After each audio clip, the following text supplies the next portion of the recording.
यदि आप इस वीडियो का अनुभव अच्छे से लेना चाहते हो तो कृपया हेडफोन का इस्तेमाल करिए और श्री कृष्ण को मानने वाले उनके चरणों में इस वीडियो को लाइक ज़रूर करना।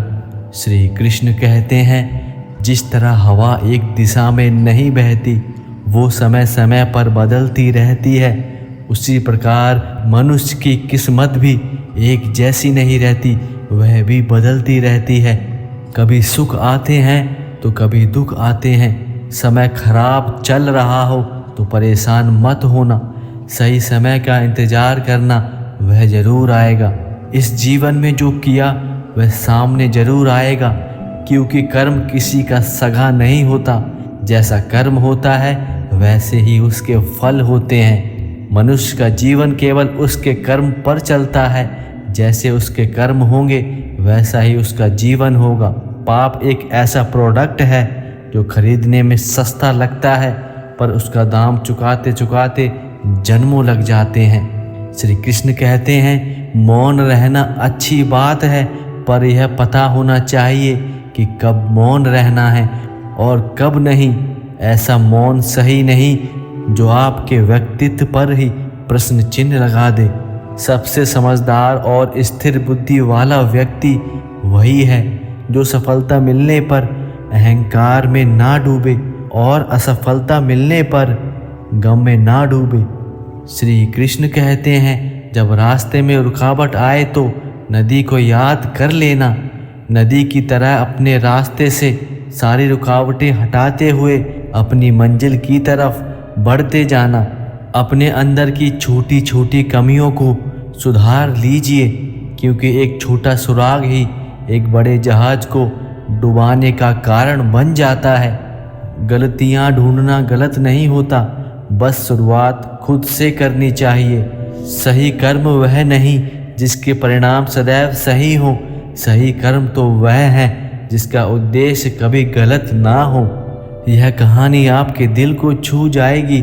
एक बार स्वर्ग में भ्रमण करते हुए कृष्ण और राधा एक दूसरे के सामने आ गए। श्री कृष्ण सकपकाए और राधा मुस्कुराईं। इससे पहले कि कृष्ण कुछ कह पाते, राधा बोल उठी, कैसे हो द्वारकाधीश। जो राधा उन्हें कान्हा कान्हा कहकर बुलाती थी, उनके मुख से द्वारकाधीश का संबोधन कृष्ण को भीतर तक घायल कर गया। फिर भी किसी तरह अपने मन को संभाल लिया उन्होंने और बोले, राधा मैं तुम्हारे लिए आज भी वही कान्हा हूँ। तुम तो मुझे द्वारकाधीश मत कहो, आओ बैठते हैं। कुछ मैं अपनी कहता हूँ और कुछ तुम अपनी बताओ। कृष्ण कहते हैं, सच कहूँ राधा, जब जब तुम्हारी याद आती थी, इन आँखों में आंसुओं की बूंदें निकल जाती थी। और राधा बोली, मेरे साथ ऐसा नहीं हुआ, ना तुम्हारी याद आई ना आँखों से आंसू बहा, क्योंकि हम कभी तुम्हें भूले ही कहाँ थे। जो तुम याद आते, इन आँखों में तो सदा तुम ही थे। कहीं तुम आंसुओं के साथ ना निकल जाओ, इसलिए रोते भी नहीं थे। राधा कहती हैं, कान्हा प्रेम से अलग होने पर तुमने क्या खोया, इसका एक आईना दिखाऊं, तुम्हें कुछ कड़वी बातें बताऊं। इस तरक्की में तुम कितने पिछड़ गए। यमुना के मीठे पानी में जिंदगी की शुरुआत की और समुद्र के खारे पानी तक पहुंच गए। एक उंगली पर चलने वाले सुदर्शन चक्र पर भरोसा किया और 10 उंगलियों पर चलने वाली बांसुरी को भूल गए। कान्हा, जब तुम प्रेम से जुड़े थे तो उंगलियां गोवर्धन पर्वत उठाकर लोगों को विनाश से बचाती थी। प्रेम से अलग होने पर वही उंगलियां क्या रंग दिखाने लगी, सुदर्शन चक्र उठाकर विनाश के काम आने लगी। कान्हा और द्वारकाधीश में क्या अंतर होता है, मैं बताऊं तुम्हें। अगर कान्हा होते तो सुदामा के घर जाते, सुदामा तुम्हारे घर नहीं आते। युद्ध में और प्रेम में यही तो फर्क होता है। युद्ध आप मिटाकर जीतते हैं और प्रेम में आप मिटकर जीतते हैं। राधा फिर बोलती हैं, कान्हा, प्रेम में डूबा हुआ इंसान दुखी तो रह सकता है, पर किसी को दुखी नहीं रख सकता। आप तो कई कलाओं के स्वामी हो, गीता जैसे ग्रंथ के दाता हो, पर आपने यह क्या निर्णय लिया। आपने अपनी पूरी सेना कौरवों को सौंप दी और अपने आप को पांडवों के साथ कर लिया। सेना तो आपकी प्रजा थी, राजा तो पालक होता है, उनका ध्यान रखता है, उनका रक्षक होता है। आप जैसा महान ज्ञानी उस रथ को चला रहे थे जिस पर बैठा अर्जुन आपकी प्रजा को ही मार रहा था। अपनी प्रजा को मरते देख आप में करुणा नहीं जागी, क्योंकि आप प्रेम से शून्य हो चुके थे। आज भी धरती पर जाकर देखो, अपनी द्वारकाधीश वाली छवि को ढूंढते रह जाओगे। हर जगह मंदिर में मेरे साथ खड़े नजर आओगे।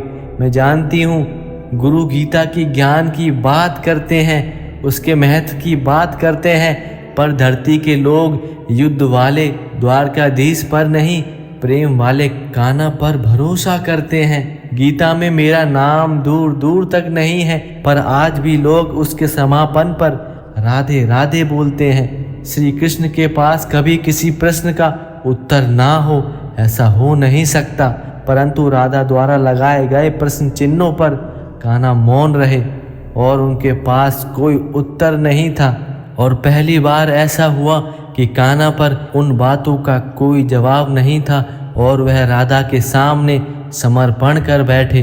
झाड़ू में जब तक बंधन होता है तब तक वह कचरा साफ करती है और बंधन खुल जाने पर खुद कचरा बन जाती है। इसलिए सदा अपनों के साथ रहो, बंधे रहोगे। जिस दिन अलग हो गए आपका कोई अस्तित्व नहीं रहेगा। यह याद रखना, नियत साफ और मकसद सही हो तो यकीनन ईश्वर भी किसी न किसी रूप में आपकी मदद करने जरूर आते हैं। जिंदगी में कुछ काम ऐसे भी किया करो जिसका गवाह सिर्फ ऊपर वाला हो।